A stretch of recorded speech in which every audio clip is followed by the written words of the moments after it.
Hello guys, आपका मेरे channel smart study में स्वागत है। तो बहुत कमेंट आ रहे थे मेरे पास में पास, प्रमोटेड, कंपार्टमेंट, ये सब क्या है, इसके बारे में जानना। तो आइए इसको अच्छे से समझते हैं जिससे कि आपके सारे डाउट क्लियर हो जाए। इससे पहले कि आप मेरे चैनल पे नए हैं तो प्लीज़ मेरे चैनल को सब्सक्राइब कर दीजिए।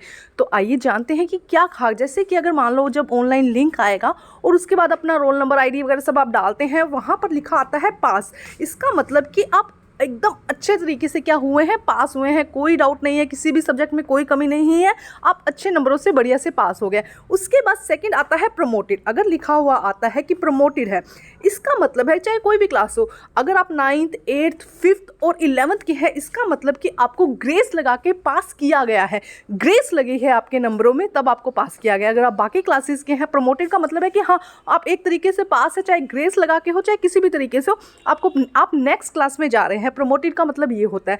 तो अगर आप किसी भी क्लास में, चाहे 3rd से लेके 11th तक, किसी भी बच्चे का ये लिखा हुआ आता है कि वो प्रमोटेड है, प्रमोटेड का मतलब है कि उसको पास कर दिया गया है, वो नेक्स्ट क्लास में जा सकता है।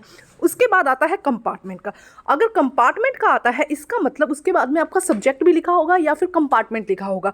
तो कंपार्टमेंट का मतलब है कि आपकी एक या दो सब्जेक्ट में कंपार्टमेंट है, आपको वो एग्ज़ाम री एग्जामिनेशन होगा, मतलब कि आपको वो एग्ज़ाम दोबारा देने होंगे, उसमें उन सब्जेक्ट्स में आप पास नहीं हो।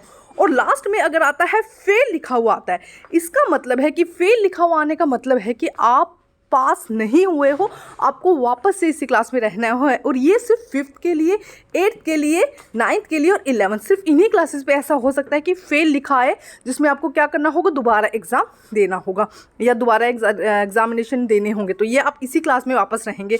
तो आपका क्या रिजल्ट आता है, क्या उम्मीद है आपको कि क्या रिजल्ट आएगा, वो कमेंट करके ज़रूर बताइएगा। Thank you guys.